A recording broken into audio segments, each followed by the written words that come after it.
네, 여러분 기도로 우리 학생들 전주에서 10일간 합숙 정말 은혜 가운데에서 정말 콧물 눈물 뿌려가면서 기도하는 그런 은혜가 있었고, 또 인천 신생교회에 가서 영양 보충을 어제 도착해서부터 아주 은혜 가운데서 잘 각 아우리치 장소로 출발을 했습니다. 근데 근래 오랜만에 제가 학생들과 이렇게 일주일 이상 함께 합숙에 참여한 건 처음인 것 같아요. It's the first time in a long time. 그랬는데 아직도 우리 한국 사회에서는 그 세월호 참사 사건에서 아직도 헤어나지 못하는, 그래서 그 고통에 대해서 우리가 생각을 안 해볼 수가 없습니다. 근데 사실 생각해 보면요, 세월호 참사만 고통인가? 왜냐하면 우리 학생들이 정말 순진하고 해맑은 그런 외모와 달리 회개 기도가 일어날 때 보면 사실 한 사람 한 사람이 나이가 젊든 나이가 들었든 다 참사가 나는 그런 형편이에요. 정말 절규하는 그 모습들을 우리 하나님 앞에서 가질 수 있는 걸 보면서 오늘 이 저녁에도 이 밤에도 그런 하나님의 은혜가 임하기를 원합니다. 그래서 여러분이 찬송한 것처럼 메마른 정말 들판같이 성령님을 사모하셔야 돼요. 근데 머리로는 사모하는데 나의 잠재의식에서는 사모를 못하게끔 하는 것들이 있어요. 여러분의 머리로는, 생각으로는 성령님 정말 좋으신 분이고 성령님이 하시는 일, 우리가 교회에서 여러 번 들어서 참 유익이 많다. 더군다나 성령 충만을 받으라는 하나님의 그 성경의 말씀이 있는 걸 알지만 그게 내 마음대로 안 된다 그러는데 사실은 마음대로 되고 있는 거예요. 왜냐? 잠재의식 속에 있는 그 마음이 거부하기 때문이다 라는 걸 내가 이번에 보게 됐어요. 그러니까 우리가 생각으로는, 말로는 원한다 그러면서 속으로 원치 않는 게 꽤 많다라는 걸 깨달았어요. 정말 그것까지도 캐낼 수 있어야, 그것까지도 우리가 깨달을 때에 성령의 은사가 임하는 줄 믿습니다. 그러니까 정말 자칫하면 회칠한 무덤처럼 되는 거예요. 겉은 하얀데 속은 무덤이 뭡니까? 시체가 썩는 그런 공간이 무덤 아니에요. 겉은 깨끗하고 우리의 능에 가도 겉에 그 잔디는 푸릇푸릇하고 생명감이 있고 아름답기까지 하지만 사실 그 속은 썩어 들어가는 것들이고 부패한 것이요, 멸망한 것이 있는 것처럼 우리의 그 속마음, 소위 잠재의식이라고 하는 것, 이게 문제인데 이게 마음대로 안 된다는 게 안타까운 거죠. 마음대로 안 돼. 특히 우리가 속고 있어요. 나는 원한다고 생각하는데 사실은 아니라는 것을 우리가 깨닫기를 바랍니다. 그래서 그것은 정말 우리가 깨닫는 은사를, 은혜를 받아야 되는데 깨닫지 못할 때에는 이 세상에 아무리 좋은 것을 갖다 줘도 그게 기쁠 수가 없고 때로는 괴로움이 될 수 있다라는 거예요.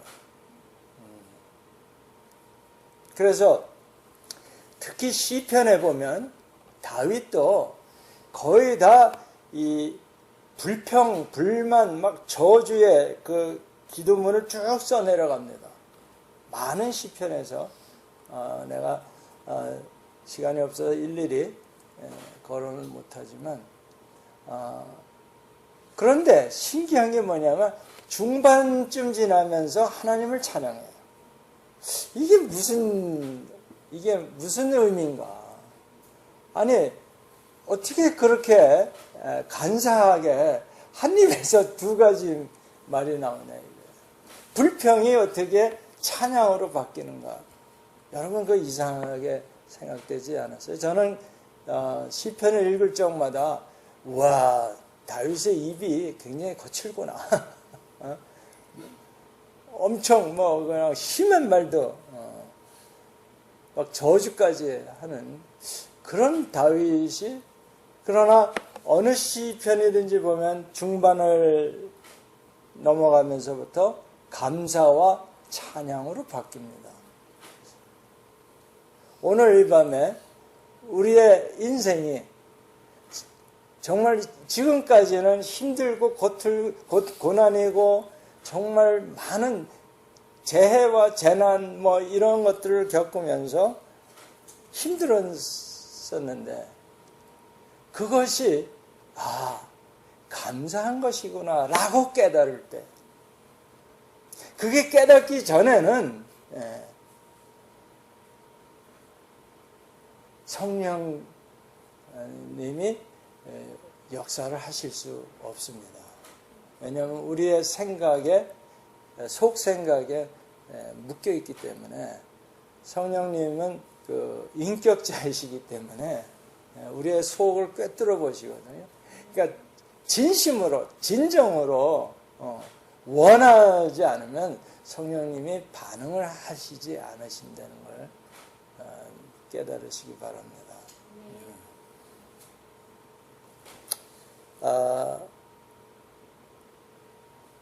그래서 이 시편 73편을 보면 이 아삽이라는 이 시가 시편에도 꽤 많이 나오는데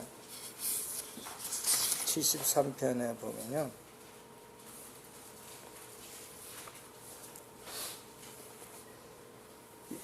아삽의 그 고통이 뭐냐 하면요.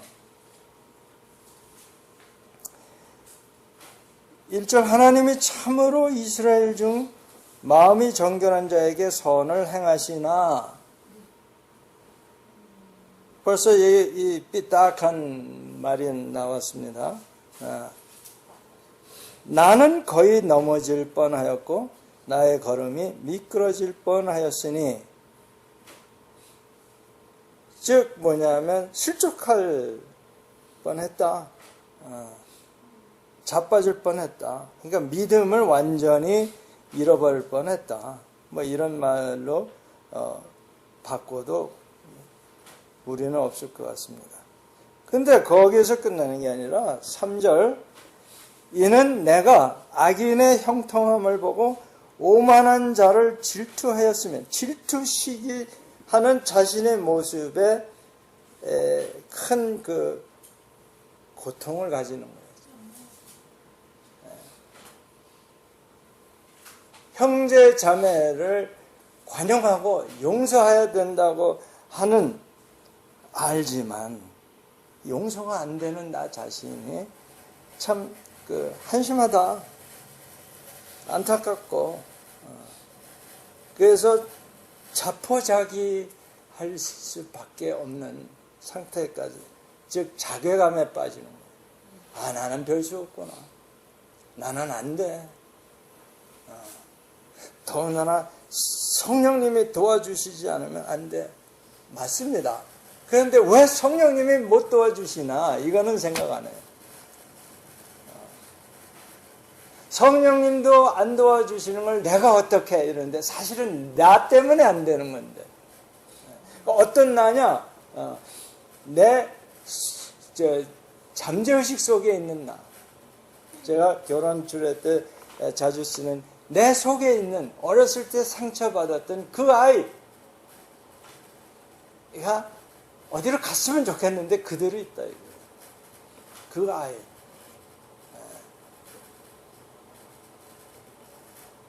그 모습을 지금 아삽이 고백하는 겁니다. 그래서 왜 그러냐 했더니 그 악인들이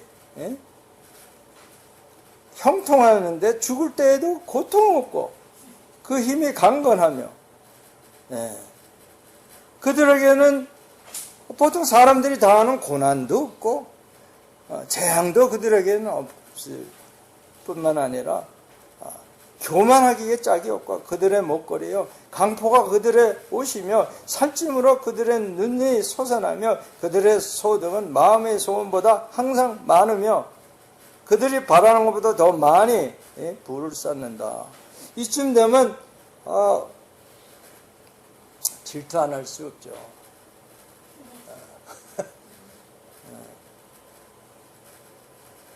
사실 고통 중에 가난해서 받는 고통보다는 이게 소위 상대적 그 가난이에요.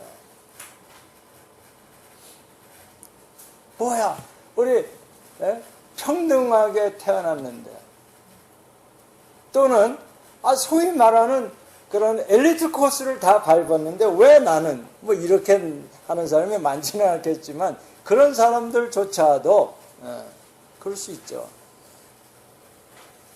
자, 그러면 어떻게 해야 되느냐? 세상이 악한 거예요. 근데 그 악한 사회에서 악한 사람들이 더 잘 된다. 자, 이번에 그 세월호 참사를 그 참 묘해요. 4월 19일에 일어났을 거예요. 그 다음날이 부활주일인데 참 묘한 날에 그런 참사가 일어났어요. 450여 명을 태운 여객선이 침몰 중이라는 단신으로 시작이 됩니다. 뉴스가. 앞도 없고 뒤도 없고. 그런데 이게 벌써 2달째가 넘어서 석 달째 되는데도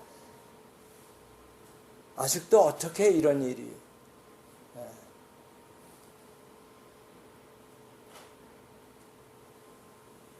그래서 우리 나라 전체를 재난으로 몰아놓았다는데 무슨 재난이에요? 심적 재난. 거의 우울증에 가까운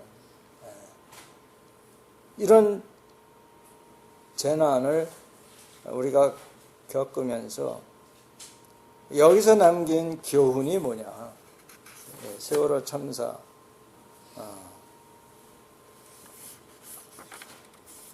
첫째는 물론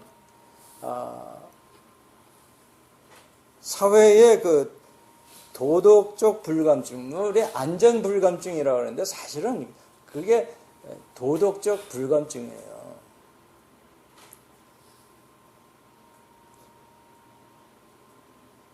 뭐 남들 다 이러는데 그걸 뭐라 그래? 관례야, 관례. 그래서 한국의 부패 인식 지수가 상당히 세계에서 높은. 그럴 뿐이 없는 게 법을 만드는 국회가 헌법조차 어기고 자기가 법을 만드는 사람이 또 자기가 그 심판하고 정의의 보루가 되어야 할 그 법조계가 뭐 정관예우라고 해가지고 감독해야 할 입장에 있던 사람이 또 피감독자로 가서 일을 하게 되고 핵 발전소조차 그 얼마나 정말 그 후쿠시마의 그 원자력 발전소의 피해를 우리가 바로 가까이에서 보면서 위조 부품을 사용하는 수준으로 부패된 거예요. 도대체 양심이 정말 있는 건지. 근데 이런 이유가 사실은 왜 그러냐, 부당하게 이익을 챙기려고 하는 욕심 때문에, 정당하게 이익을 챙기는 게 아니라, 그러니까 어떻게 위증해야죠, 무고로 막 고소되죠, 거짓말로 세금 내죠, 그걸 탈세. 그리고 보험금을 그렇게 사기로 탄하는 기상천외한 일들이 일어나는.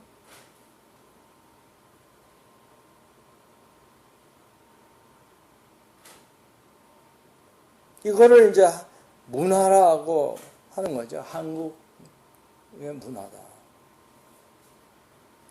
그 뭐 어느 선거 때 여러분 다 아시죠? 뭐 서울시장 선거 때에 그 정 후보의 그 아들이 한국 사람들의 문화 수준에 대해서 얘기를 했다가 악영향을 끼쳤다는데, 사실은요, 문화 수준의 그 판단 기준은요, 사람의 생명을 얼마나 귀하게 여기느냐에 달려있어요.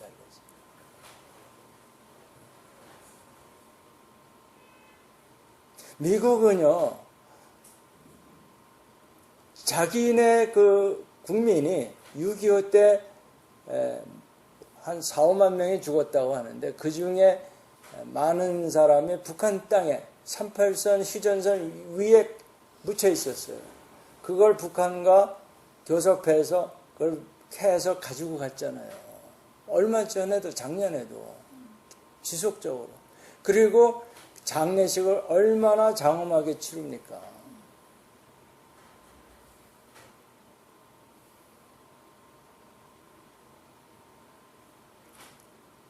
그러니까 생명을 중시하는 문화로 우리가 바뀌지 않으면, 우리가 이런 그 참사를 막을 수가 없다는 거예요. 여러분, 자, 그러니까 우리 시스템을 바꾸고 무슨 안전대책 기구 뭐 이런 거를 고치자. 물론 대비책도 중요하지만, 인명을 귀하게 여기지 않는 문화가 있는 한 그 별 효과가 못 본다.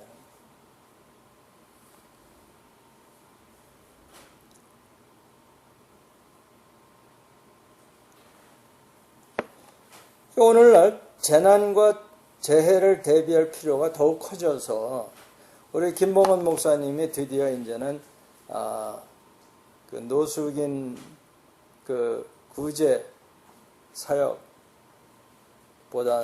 그거는 다른 젊은이들에게 맡기고 재해 재난 긴급 구호 이런 그 기구를 만들어서 재난을 대비할 사람들을 이렇게 모으고 있습니다. 정말 필요한 거죠. 그러나 이러한 그 사람들, 이런 그 법인을 만들고 그런 사람들을 모여서 재난을 방지하기 위해서 대비한다고 하지만, 기술적 제도적 장치만 가지고는 안 되는 게, 인간 생명을 존귀하게 생각하는 뭐예요? 그걸 가치관이라고 해요. 가치관이 먼저 확립되어야 한다. 우리가 뭘 중요시 여기느냐, 뭘 가장 가치 있게 생각하느냐,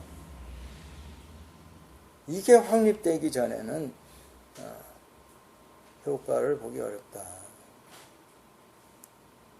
자, 우리가 이 고난, 참사, 재난을 당하였을 때 지금 2달이 넘어 3달째 접어드는데도 아직 그 고통 문제에 대해서 해답을 제시 못하고 있는 것. 심지어 제도적 장치조차 지금 한 발짝도 못 나오고 있는 게 우리나라 국회 아닙니까?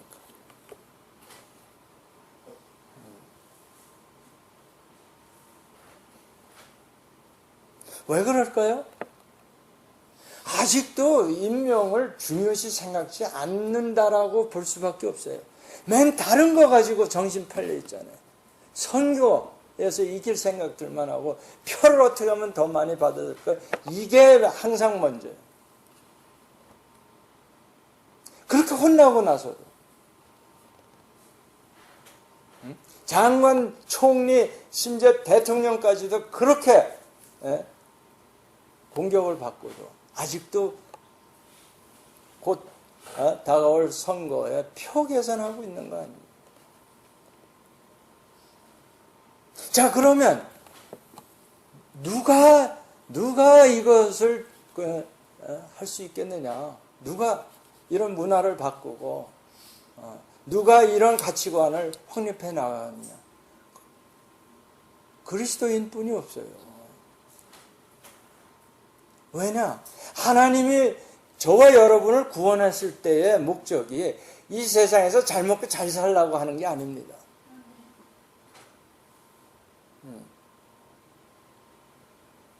그래서 이 땅에서도 잘 살고 잘 먹다가 천국에 오라는 거 아니에요. 부르심이 목적이 거기에 있는 게 아니라 이웃을, 그렇죠? 이 땅에 하늘나라가 임하게 하라는 그 사명이 있는 거예요. 여러분, 그 부르심에 대해서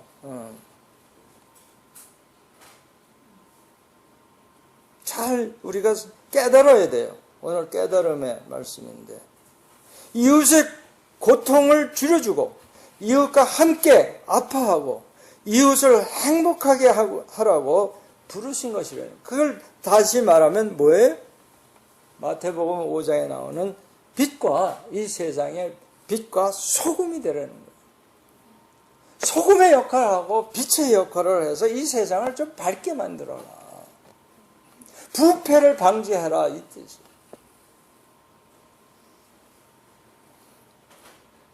결국은 뭐예요?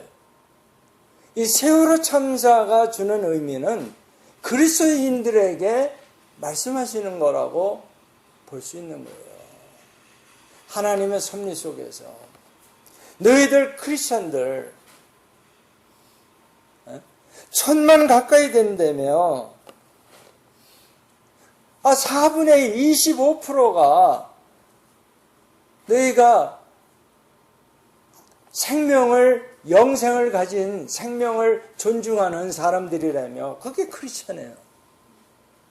그리스도인, 그리스도의 사람이라는 뜻이에요. 그리스도인, 크리스찬 하면 그리스도의 사람들.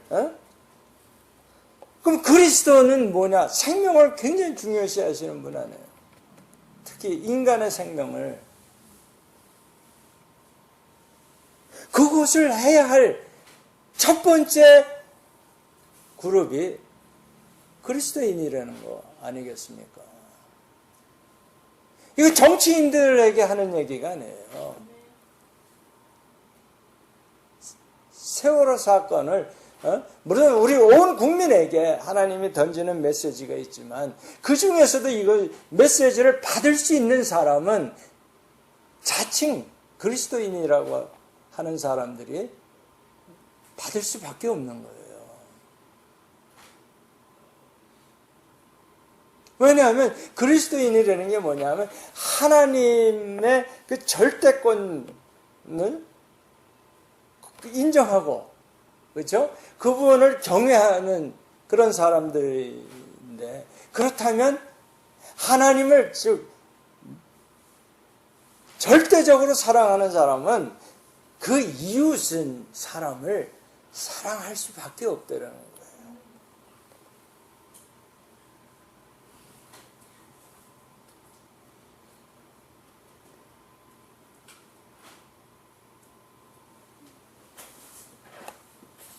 자, 그럼에도 불구하고 이 아삽이 굉장히 훌륭한 분입니다. 정말 우리 요즘 말로 하면 이스라엘 국민의 시인이에요. 국민 시인이야. 그런데 이분이 자괴감에 빠지는 게 뭐냐면 악인에 대해서 질투를 느끼고 있는 자신의 모습에 실망하는 거예요. 내가 이것뿐이 안 되나 뭐 이런.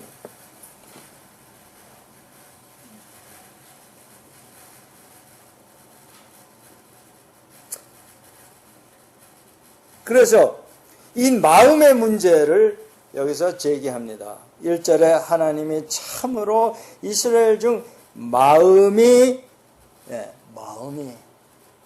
문제라는 거예요. 그렇죠? 그 다음에 13절에 내려가도 내가 내 마음의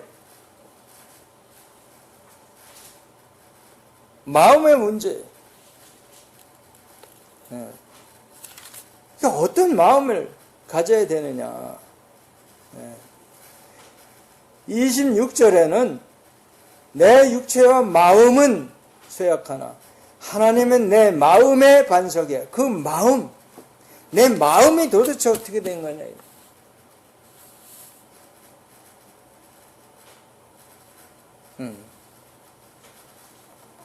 나는 종일 재난을 당하며 아침마다 징벌을 받았도다. 정말 이 힘든 거죠. 아니 우리 인생을 살면서 10여 년간 계속 그 어려움을 당하면 정말 살만 나겠어요. 해도 안 되니까 세상 한번 뒤집어 보고 싶다 이런 생각이 안 들겠네요. 그러나 15절 내가 만일 스스로 이르기를 내가 그들처럼 말하리라 하였더라면 나는 주의 아들들의 세대에 대하여 악행을 행하였으리이다. 내가 어쩌면 이를 알까 하여 생각한즉 그것이 내게 심한 고통이 되었더니 가책을 느끼는 거예요. 자, 그런데 17절에서 반전이 이루어집니다. 함께 읽습니다. 하나님의 성소에 들어갈 때에야 그들의 종말을 내가 깨달았나이다. 잘 나가는 사람들의 종말이 어떠한 걸 깨닫게 됐다. 언제? 하나님의 성소에 들어갈 때. 우리 언제 하나님의 성소에 들어갑니까? 언제 들어가요? 들어가 보셨어? 성소에? 이런 문제인 거예요. 예배 드릴 때 하나님의 성소에 들어가는 거 아닙니까? 주일 예배 때에 지성소에 즉 하나님의 그 깊은 마음과 통하지 않으면 깨달을 수가 없는 거예요. 그래서 예배를 그렇게 제가 강조를 하고 기도가 정말 깊은 지성소까지 들어가는 기도가 되어야 되는 거예요. 그게 뭐예요? 영으로 기도하는 거예요. 신령으로 기도하는 거예요.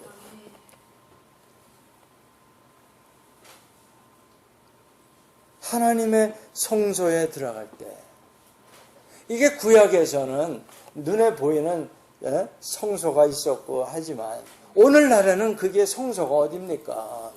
결국은 여기서도 얘기했는데 내 마음에 있는 거예요. 내 마음에. 고린도전서 3장에 있듯이 너희가 하나님의 성전이라 그랬잖아요. 그 마음속 깊이 못 들어가는 거예요. 어느 만큼? 잠재의식까지 못 들어가는 거예요. 여러분은 잠재의식을 다루질 못하는 거예요. 누가 다뤄요? 깊은 기도를 할 때 성령님께서 다루시죠. 뭘 깨달은 거예요? 도대체 여기서. 깨달은 게 뭐예요? 마음이, 생각이 바뀌었다는 거예요. 가치관이 바뀌었다는 거예요. 안목이 바뀌었다는 거예요. 그러니까 그 고난스러웠던 게 고난으로 느껴지지 않는다라는 겁니다.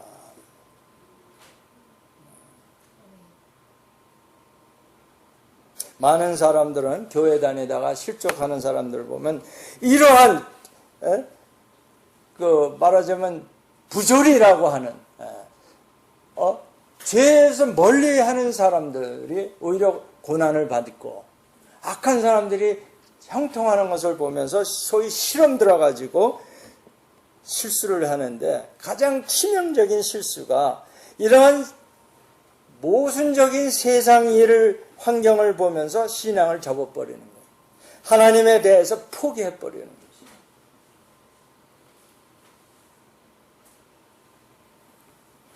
그러나 이 성경에 나오는 욥이나 다윗이나 아삽이나 또는 그 요셉이나 이사야 선지자나 예레미야 선지자를 통해서 많은 고난의 이야기를 성경은 적나라하게 얘기합니다. 기록합니다. 성경은 절대 그 고난을 감추지 않습니다. 논리적으로 맞추려고 꿰맞추는 그런 노력도 안 보입니다. 성경은. 있는 그대로 적나라하게 기록을 하고 있는데, 중요한 건 뭐냐면요. 여러분, 제가 한번 언제 얘기했지만 믿음 깨닫는 데는 게 믿음입니다.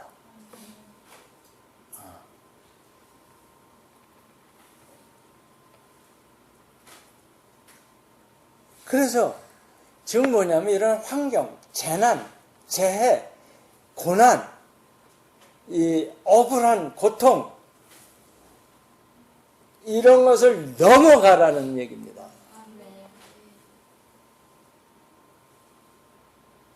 그래서 믿음이라는 것은 고난을 넘어서 말하는 겁니다.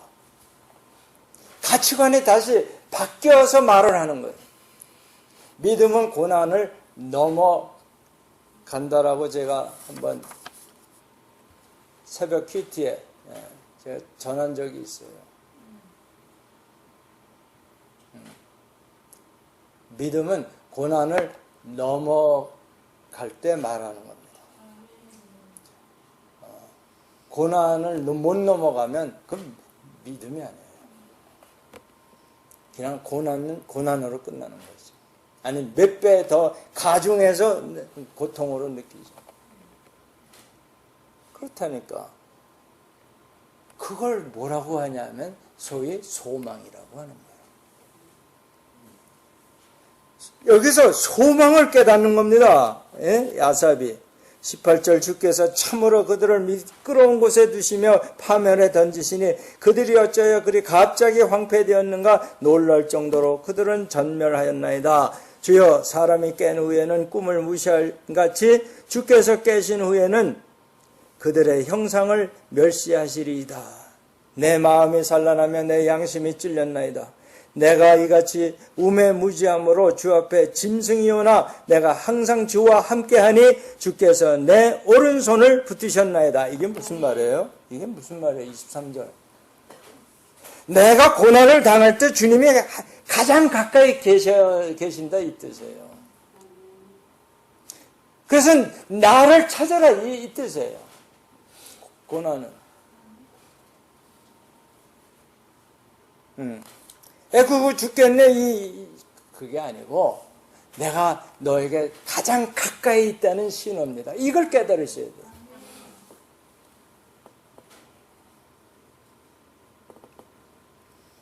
그걸 깨달으면 주의 교훈을 받은 건데 주의 교훈으로 나를 인도하시고 후에는 영광으로 나를 영접하시리니 아멘. 아멘. 이때서야 진정한 축복을 우리 맛볼 수 있는 거예요. 하늘에서는 주 외에 누가 내게 있으리요 땅에서는 주밖에 내가 사모할 리 없나이다. 정말 세상에는 믿을 놈 하나도 없어요. 지금 교회 성전 짓는 문제에 아이고 얼마나 또 일이 꼬이는지 이때 제가 지금 마음이 굉장히 어렵습니다. 전주 양정교회도 그렇고 인천 신생교회도 그렇고 꼬이기 시작하는데 어제 밤새도록 제가 정말 차라리 이걸 괜히 관여하지 말걸 할 정도로 후회스러웠는데 지금 뭐라고요? 주님이 나에게 가장 가깝다. 이 얘기를 깨달은 거예요. 내가 괴로울 때가 주님이 나에게 가장 가까이 계시다는 걸 깨달아야 돼요. 나 혼자 당하네. 이렇게 되면 이게 이제 실족하는 거예요. 그래서 그걸 깨달을 때 넘어갈 수 있는 거지. 그냥 그건 못 넘어가요. 넘어갈 힘이 없어요. 그냥은. 깨달음을 가지고 넘어가는 거죠. 시각이 바뀌니까. 여러분, 내가 가끔 하지만 군대 가면 키 큰 사람 순으로 쓰는데, 그러니까 제일 큰 사람이 앞에 서서 이제 위협을 주는 거지, 상대에게. 그렇죠? 그런데 갑자기 뒤로 돌아간 명령이 떨어지면 제일 작은 사람이 맨 앞에 가는 거예요. 그러니까 어느 쪽으로 보느냐에 따라서 1등이 꼴찌가 되는 거다. 공부 제일 잘하는 사람이 꼴찌 될 수 있는 거예요. 하나님이 뒤로 돌아갔다면 그 묘미를 못 깨달으십니다. 꼴찌라고 불평하지 마세요. 네. 그때 하나님이 가장 가까이 하는, 내 인생에 있어서 나는 하는 일마다 되는 게 없고 뭐 도대체 재수 없는 사람이다 이럴 때 하나님이 가장 가까이 계시다는 걸 깨달으시기 바랍니다. 그리고 그 하나님만 붙잡으세요. 네. 그럴 때 하나님이 뒤로 돌아갔다면 1등이 되는 거예요. 네? 가난이 부로 바뀐다 이거예요. 아멘. 그러니까 낮아진 자가 뒤로 돌아갔다면 높아지는 자가 되는 거예요. 하나님이 그렇게 하시겠다는 거예요, 그게. 그러니까 이 다윗이나 이 아삽 이 분들을 보면 하나님이 뒤로 돌아갔다는 거를 여러 번 깨닫는 거예요. 이 시편을 보면. 한두 번이 아닙니다. 하늘에서는 주 외에 누가 내게 있으리요? 땅에서는 주밖에 내가 사모할 리 없나이다. 얼마나 가까운가를 깨달은 사람만이 이런 고백을 할 수 있는 거예요. 내 육체와 마음은 쇠약하나 이 세상에 되는 일 하나도 없으나 하나님은 내 마음의 반석이시요 영원한 분길이시라. 무릇 주를 멀리하는 자는 망하리니 음녀같이 주를 떠난 자를 주께서 다 멸하셨나이다. 하나님께 가까이함이 내게 복이라. 내가 하나님께 가까이 갈 수 있는 기회는 내가 거칠에 다 없애고 정말 마음속 깊이 잠재의식에서도 주님을 의식하고 깨닫는 그것이 복이라. 주 여호와를 나의 피난처로 삼아 주의 모든 행적을 전파하리다. 이 뭐예요? 주 안에 뛰어들어간다는 거예요. 네.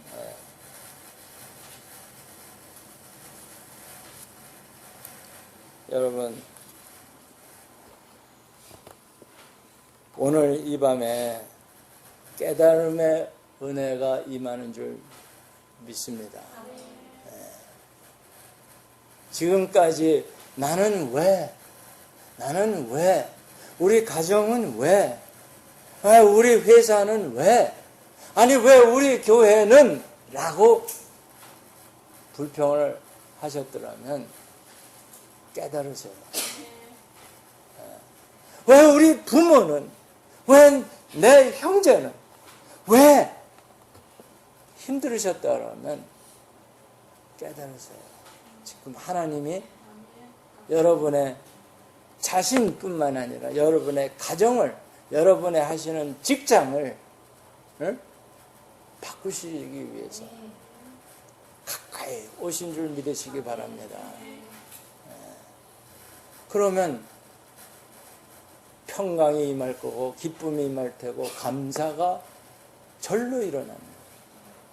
그래서 모든 문제의 답은 뭐라? 감사입니다. 문제 속에 있을 때 감사가 터져나오면 그 고난은 끝난 거예요. 근데 어떻게 감사해? 억지로 감사가 안 되니까 감을 사오라 이런 농담들 하는데 얼마나 답답하면 그렇겠어요. 말도 안 되는 개그를 하고 있는데 감이라도 사올까? 왜 감사가 안 나오니까? 그게 그냥 나오는 게 아니죠. 깨달아야지. 하나님이 가장 가까이 계신 때라는 걸 깨달아야 되고 그러고 보니까 깨닫고 나면 내 마음이 다른 각도에서 보는 거예요. 고난이 고난처럼 안 보인다 이거예요. 꼴찌가 꼴찌로 안 보이게 되는 거예요. 제가 캄보디아에 10년 전에 갔을 때 그때 세미나가 있었어요. 유네스코에서. 거기서 제가 발표한 게 그겁니다. 지금 이 캄보디아 나라가 경제적으로는 꼴찌인 것 같지만 환경적으로 보면 1등이다. 왜? 공해가 나는 공장 하나도 없고 그죠? 자연 그대로 있으니까 만약 한국이 그 나라와 같이 공해 없는 자연 그대로의 상태로 회복하려면 지금 벌어놓은 돈 다 쏟아부어도 안 될 거예요. 환경이 금방 바뀌는 것도 아니니까. 그렇다면 그 나라가 결코 가난한 나라가 아니에요. 어느 각도에서 보느냐 이게. 생태적인 각도에서 보면 그 나라 선진국이라고 볼 수 있는 거예요. 마찬가지입니다. 우리 가정이 외부에서 돈도 없고 권리도 권세도 잘나 이런 아무것도 없는 것 같으나 정말 하나님을 경외하는 가정이라면 또 그렇지 못한다 하더라도 그렇죠? 하나님이 가장 가까이 하는 가정이에요. 아직 그런 변화가 일어나지 않았지만 하나님이 가장 가까이 하는 게 얼마나 복입니까?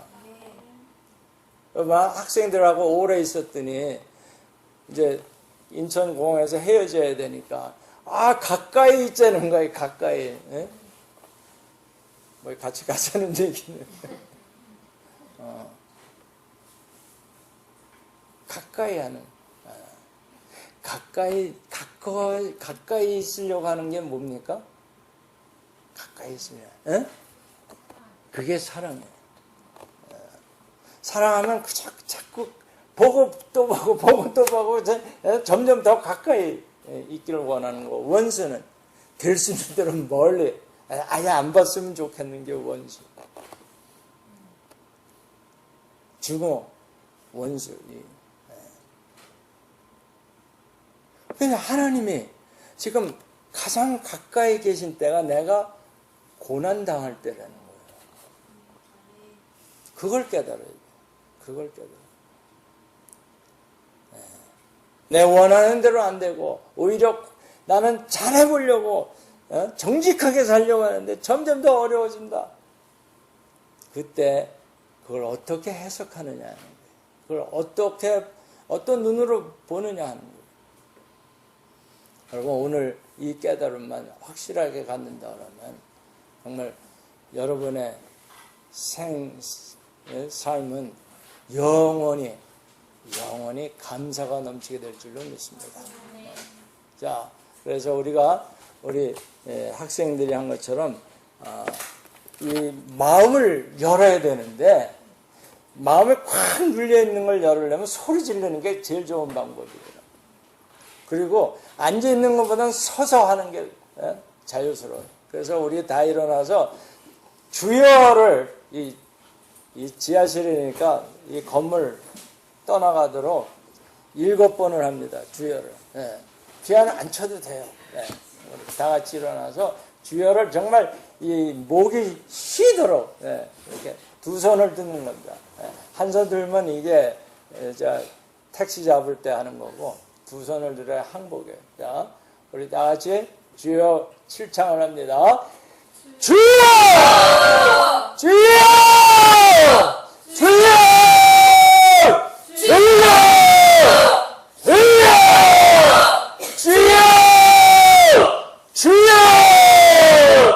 전능하신 아버지 하나님 감사합니다. 아버지 하나님 우리에게 이 깨달음을 주셨사오니 주여 우리가 무엇을 말하니까 주여 하나님 감사합니다. 우리에게 깨달음을 허락하여 주시옵소서. 주여 주여 주여 주여 주여 주여 주여 감사합니다. 주님 우리에게 성령을 부어주시옵소서. 성령을 물붓듯이 부어주시옵소서. 성령이 임하여 주시옵소서. 이 밤에 주여 우리의 마음속에 우리의 마음에라도 주여 깨달음의 은혜를 허락하여 주시옵소서.